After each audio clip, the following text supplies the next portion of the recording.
Hello, welcome to video number 11. Today we'll talk about adaptive estimation and control. And we will approach the adaptive estimation problem as a state estimation problem. I say here state estimation plus plus because we will think of state estimation in a more generalized sense perhaps. And in this video we will have the application of adaptive control. So we will try to adaptively estimate a plant model, and then we will use that for control design. In video number 11, so the previous video, we did online parameter estimation, and there we estimated a single parameter. Today we will estimate the entire model. It's of course also possible to do something in between there if you'd like. And this is useful for things like fault detection, so try to figure out if something is going wrong with your plant. We can use it for predictive maintenance, to figure out do we need to maintain this piece of equipment before it goes bad. And it's also used for adaptive DSP, such as echo cancellation, and if you have a pair of headphones like these ones here, adaptive noise cancellation. And in the end of the video we will also talk about some pitfalls, what can go wrong when we do this kind of estimation. And I include a picture here just as a teaser. We will look at a lot of graphs like this. So here we see some trajectory over time, where we have some estimate, maybe a mean, and we have some confidence bands here that indicate plus minus 2 standard deviations perhaps, so what we think the true value is. Alright, so in the previous video I talked about how we can estimate time varying parameters by considering them part of the state. So if we have a nonlinear ODE like this, we have the derivative of x in time is a function of the current state and input u as some parameter t and the time itself. And if parameters change with time, we can just add them to the state, because what's the difference between a time varying parameter and a state really? So we have some extended state here where we put the previous state and the time varying parameters. And in the last video we had a single time varying parameter. In this video we're gonna put all the model parameters in the augmented state here. And this would work even if the function f here is, for instance, a neural network. So we have some neural network model of our dynamics. We could actually estimate all the neural network weights using this method. And I will point to a tutorial that does that in the end. But today we will use a much simpler dynamical model. And a thing to note here is that if we have a linear dynamical system like this here, x dot is ax plus bu plus some noise. If we now consider the parameters of the A and B matrices part of the state, then this is no longer a linear problem, it's now a nonlinear problem because we multiply x with the parameters here. Alright, so we will need a nonlinear state estimator to do this, and we will use an unscented comma filter in this video. Alright, so for today we will assume that we are estimating a linear model structure. We will then do joint state and parameter estimation using an unscented comma filter, so that's very similar to the previous video. And then at each time step we will design an LQR controller given the current estimate of the model and use that for control. And then in the end we will talk about the pitfalls, so what can go wrong here. Alright, so we talked about this kind of model in video number 2. It's a linear autoregressive model with some external inputs, an ARX model. And it corresponds to a discrete time transfer function, if you're familiar with transfer functions. We can write such a model on a matrix form. We have a number of equations here, so at a particular time 3, the output is given by a linear combination of past inputs and past outputs.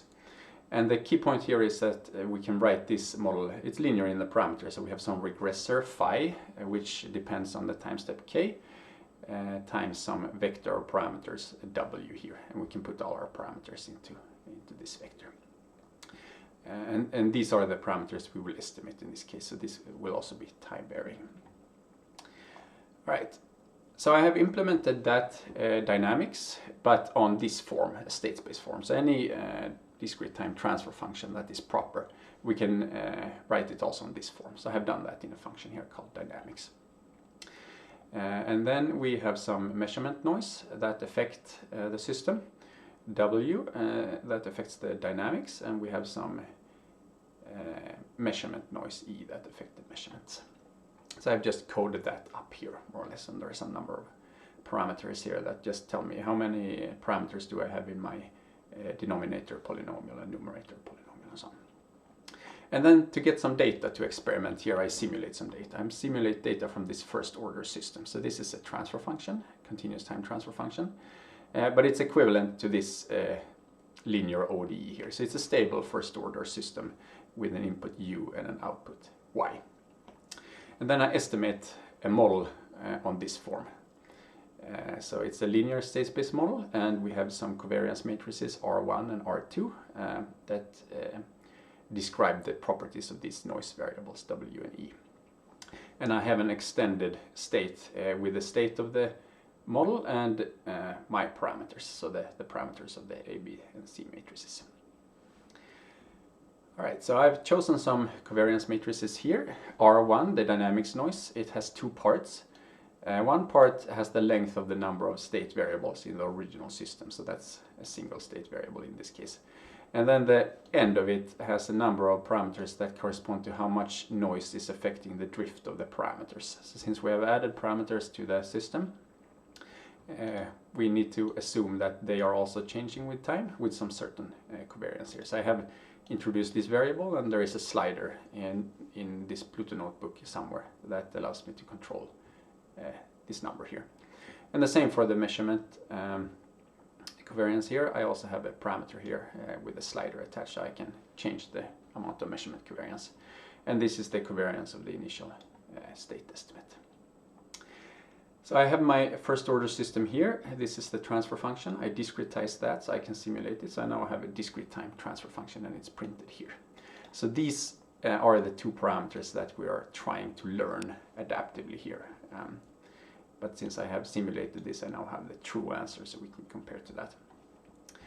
So I simulate that using the LSIM function from Control Systems package, and then I add some measurement noise here. I perform this Cholesky decomposition of this matrix and add some random noise to the measurements. And at a certain time here, if I have checked the checkbox called outlier, then I will add an outlier here to see what happens if we have a large measurement noise. Alright, so to perform the estimation, I create an uncentered Kalman filter. I put the dynamics function and my measurement function in there, and my covariance matrices and so on. And then I call this function forward trajectory. It just performs the filtering along an entire trajectory of data, inputs U and Y. And then I plot that. So we will see how that looks. We have the plot here, and here I have my sliders. I can control the different intensities of the measurement noise. On the top three panes, on the top left, we have the state estimate, and then we have the estimate of the two parameters in this discrete time transfer function. And I have indicated here with a dashed white line the value of the true parameter, which I have access to in this case since it's a simulation experiment. And we see that when I start the simulation, I start with a slightly incorrect value, and then after a while we have a convergence of our estimate to the true value.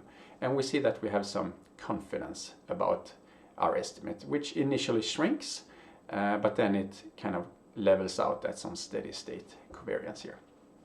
And in the bottom here I show the input signal trajectory, and then I have the measurement signal trajectory also here. So here in red I have the measurement, in yellow dash I have my estimate, and in green we have the error between the two. Alright, so then we'll see what happens if I manipulate these sliders. Like if I increase the measurement noise, we see that everything gets slightly more noisy, and that's perhaps expected, and maybe it takes a bit longer for the estimate to converge. We see that this parameter estimate doesn't really converge to the true value, which it did a bit faster when I had less noise. Alright, but what happens if I increase the covariance parameter for the dynamics drift, for the drift of the estimated parameters? We see that now my convergence of the mean here is actually faster, right? We see now the parameter converges to the true value very fast. But we also see that the estimated covariance really grows and kind of explodes here for large values. So I will change back and forth here so you can see the difference. We see that now I no longer have this nice convergence of the covariance that I had for small values. Instead I have this behavior where I have a decrease in the covariance, and then I have a drift with increasing covariance, and then it decreases again. And each decrease corresponds to when the input signal trajectory here makes a jump. And we will understand in the end of the video why this happens and what we can do to mitigate that. Then I also have this little checkbox here called outlier. So we will see what happens if I press that. So if we have this case where we estimate the parameters to vary slowly with a small covariance, and we have a small estimate covariance here, and I add an outlier. We see I add an outlier here kind of in the middle. We see that the estimated parameters make a jump, so they are now incorrect after the outlier, and then it takes a while before they converge again. But if I have a much faster parameter adaptation, we see that now the outlier causes a huge error in the estimated parameter. And if we are using this model we have estimated, for instance, for control purposes, this might be it might deteriorate our control performance by quite a lot if we have such a large outlier. So this increase in covariance we see here when we adapt the parameters fast, it might really hurt us if we have an outlier or something like that. So that's something we need to be wary of when we do adaptive control or adaptive estimation in general. Alright, so I will reset these sliders, and I will bring the sliders with me down to the next slide here. Alright, so now we will perform adaptive control using this method. So we will estimate the linear model online. So for each new measurement, we will update our estimate of the model. We will design an LQR controller, and then we will see how that behaves in a control setting. So we have a closed loop system here. And then halfway into the simulation, I changed the plant slightly. So in the previous video where we estimated time varying parameters, we had a tank that with levels that went up and down, and halfway into the simulation the area of the tank outlet changed, so corresponding to, for instance, some debris getting stuck in the outlet area. So we can think of this plant change as something like that. So we'll see what the code does here. We have a reference signal. It's a periodic kind of square wave. We have a true plant, and then halfway into the simulation we multiply that by 2, so now we have twice the gain in our plant. We have 2 cost matrices for the LQR controller, so this matrix penalizes deviations in the state, and this penalizes control action. And then we have our adaptive controller. Here it starts by simulating a measurement. So here this is just simulation. It assumes that we know the model, which we of course don't do in real life.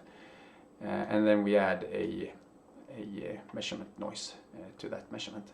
And if I have activated the outlier and the time is the outlier time, then I add the outlier here. And then I call the correction step of the Kalman filter. I extract the parameters for plotting purposes. I convert the estimated parameters to a plant model, sys. Here this is now a state space object. I call the LQR function to design the LQR gain. I compute a steady state correction factor, LR, and then I calculate the control signal. It's LR times the reference, and then here we have the negative feedback, L times the estimated state. And here I have an option to add some measurement noise or some random noise if I want to do that. And then I saturate the input signal to ±8 to avoid very large control signals. And then I run the prediction step of the Kalman filter. So this will update the model in time. Then I perform the 2 simulations, first with the initial plant model, and then with the plant model with twice the gain. And I perform some plotting here. And we have the plot down here. I will bring with me the sliders so we can manipulate them here. All right. So we see that the controller is tracking this ±1 reference quite well. And at the middle of the simulation here, where the plant changes, we see that I have an initial error transient, and then it converges and behaves reasonably well again. But if I turn off the adaptivity, so now I only adapt the plant model for the first few seconds to learn an initial plant model, and then I turn adaptivity off. We see that now the controller cannot handle when the plant changes, so now we have a steady state error here in the second half of the simulation. So our adaptivity worked. And we also see that here I have estimated the parameters in the beginning, and our estimate has converged to the true values indicated by the white lines. But now when this second parameter here changes, I don't adapt and I don't learn the new model here. But if we add adaptivity again, we see that now after a while our estimate converge again. And here once again we see that we have this phenomenon where the covariance is growing with time, and then when something happens in the input signal, the covariance shrinks again. And we'll see what happens if we increase the measurement noise. If we increase it by quite a lot, we see that now our estimate of the parameters, it doesn't actually seem to converge. It converges to something close to the true value, but then it starts drifting away from the true value again. And if we increase the parameter covariance, we see that now my the covariance of the parameter estimate really explodes. We have enormous covariance, and we appear to have a very large bias also when there is no excitation in the input signal. So this is obviously a problem, and if we add an outlier here, we might see, let's see if we see what happens. Actually we didn't see much problem here. Maybe if we reduce the noise slightly, we can see here now that the outlier is located here at time t equal 40. We see that there is indeed some problem in our parameter estimate, but the control system still behave reasonably well. And if we increase the parameter drift, we see that the effect of the outlier is slightly larger, but it still converges fairly rapidly. So in this case, the outlier didn't have a super deleterious, super problematic effect on the control performance, but it had a very, very large effect on the parameter estimate. So we see here, maybe it's actually a bit hard to see, but we see that the parameters make a huge jump from their correct value before they converge again. And if we decrease the parameter covariance, we see that that jump is now slightly smaller, but then it also takes slightly longer time before it converges. Right, so now I hope we have understood what an outlier does to our estimate, and how affecting the parameter drift covariance affects the estimate. Alright, so now we'll talk a bit about identifiability and this kind of inflation of the covariance over time that we have observed, and what we can do about that. So I have here the equations that update the estimate of the covariance for a Kalman filter. So we have two steps in the Kalman filter. We have a prediction step, sometimes called a time update, and then we have a correction step where we include the measurement.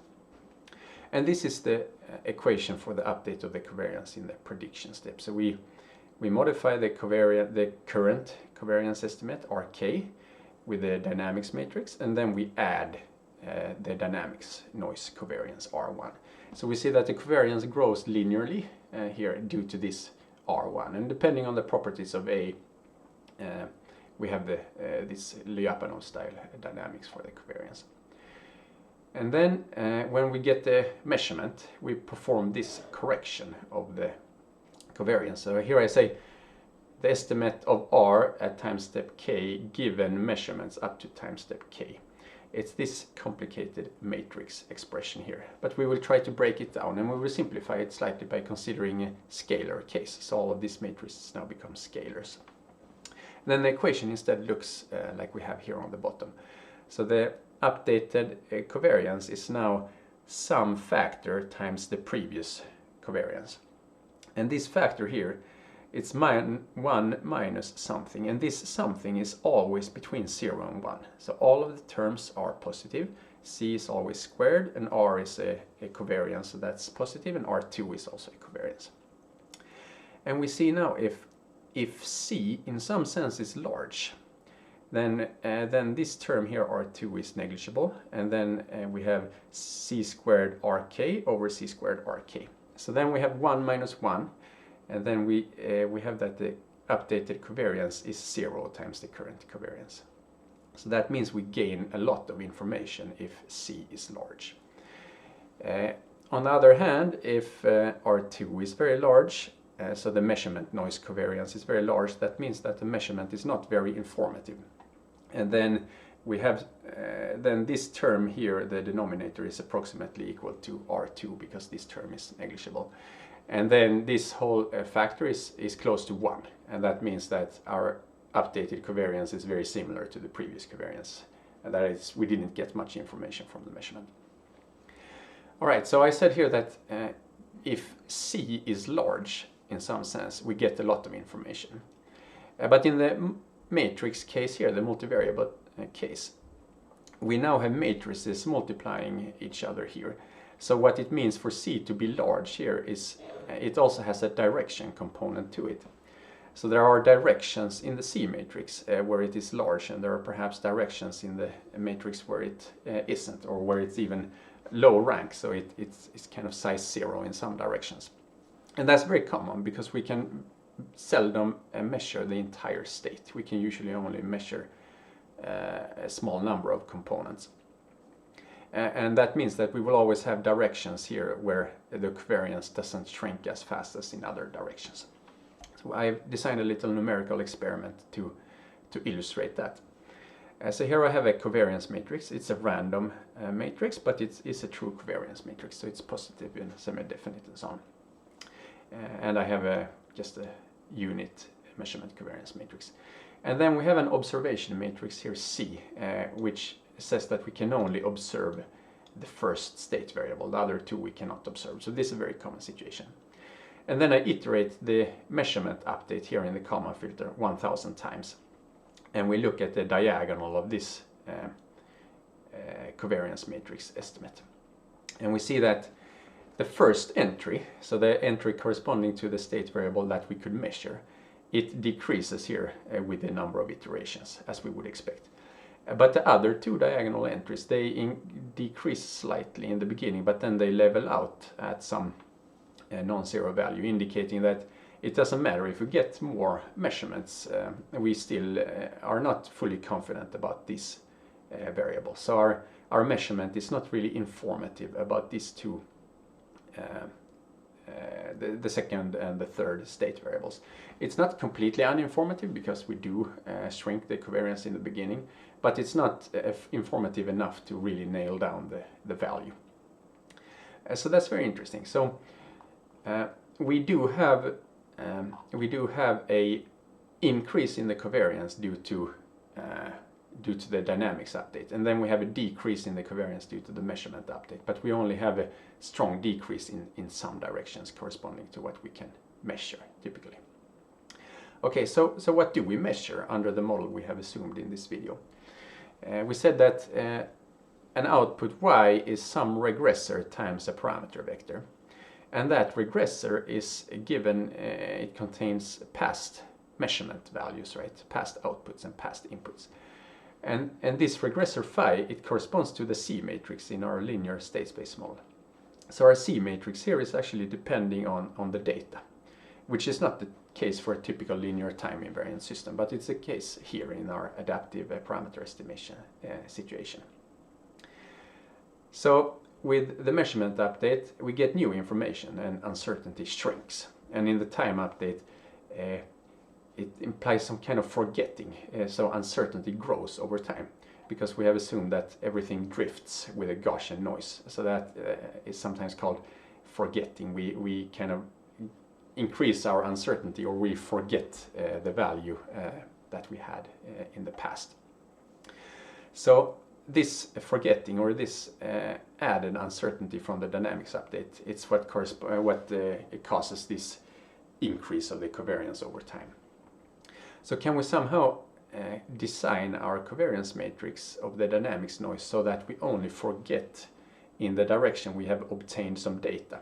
So if we obtain no data and we say that we forget linearly in time, then we have this increasing covariance that we observed, and then if we get an outlier, we make a huge jump in our estimated parameters, and that's not always desirable.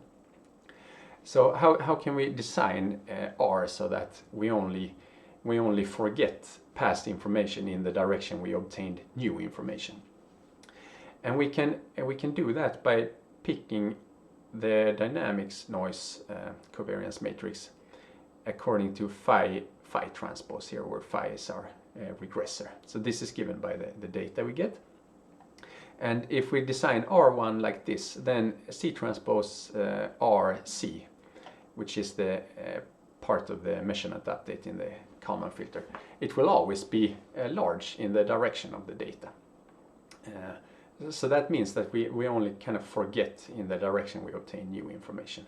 And this method is called directional forgetting. And if you're interested in the kind of technical details there, I have a reference for you here that elaborates on this and includes a few variations of this method and so on. So we will try to simulate this scenario here. So here I have a function that just creates this phi regressor, phi OK.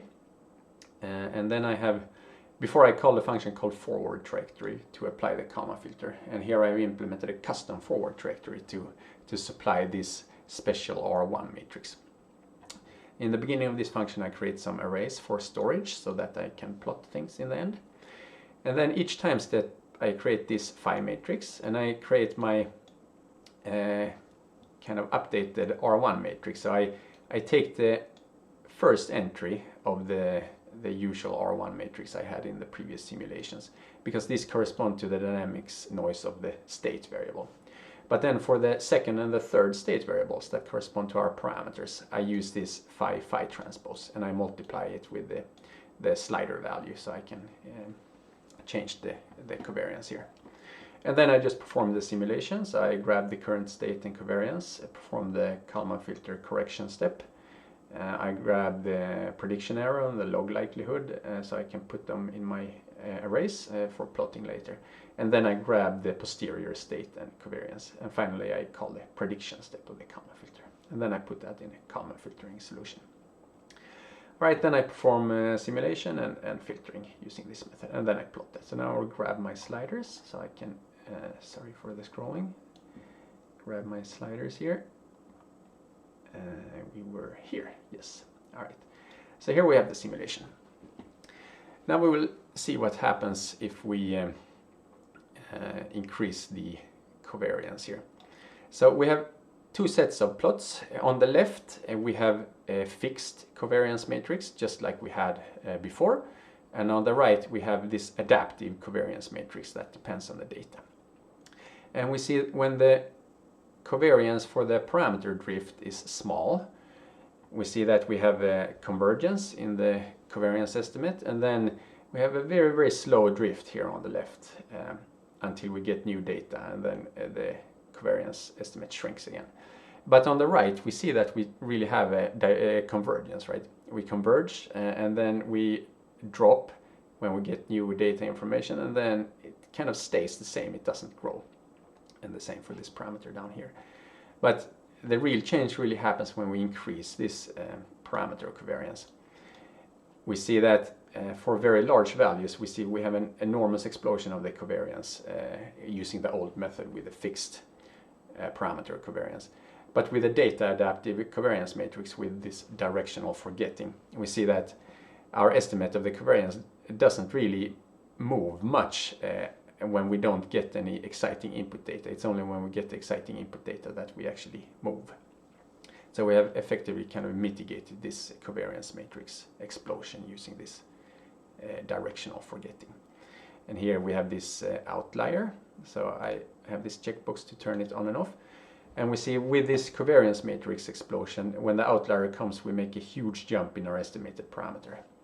But with the directional forgetting, where our covariance doesn't blow up, we see that the jump in the estimated parameter is now much, much smaller. So we have kind of effectively mitigated this problem here. All right, so the covariance, the dynamics of the covariance in this kind of a Kalman filter-like state estimator, it's very much related to concepts that are called identifiability and observability. So for an LTI system, a linear time invariant system, we will observe exploding covariance if the system is not observable. All right, but when we have a nonlinear system like we had here, where we added the parameters of the model also to the state, these concepts get slightly more difficult to reason about. You can still reason about concepts like identifiability and observability, but the theory is not as simple and nice. So there is a tool, Julia package called structural identifiability, which is very useful to figure out if you have an identifiable system in a situation like this. But also just monitoring the kind of the dynamics of the covariance when you perform some estimation. It also gives you a lot of insight, like we have done in this video here. And then I would like to mention that there are many other variations of the method that I call the directional forgetting here. For example, you might want to bias your estimate not to the previous estimate, but to a fixed nominal solution that you know is reasonable or something like that. And you can read about those in the reference I cited above. All right, so some concluding remarks. I said in the beginning that we can use this for fault detection. So I would like to give an example of that. Imagine that you have a motor that is rotating in a factory driving some machine. And that, of course, has some vibration associated with it because it's not perfectly balanced, and it also has some friction. If we continuously estimate the friction or the vibration spectrum, for example, if we suddenly detect a change in either of those, that might be an indication that something is going wrong in the motor. Maybe the bearings are getting old and need to be replaced. And if we don't do that in time, then the machine might damage itself, and after it has become damaged, it becomes much more expensive to replace it. So this is an interesting application we might use adaptive estimation for that is perhaps unrelated from control.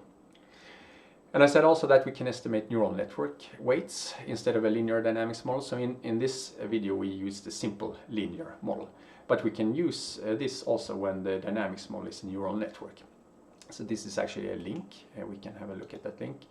Here is a tutorial that does exactly this, and it's in the low-level particle filters documentation. You find the tutorial here on the left.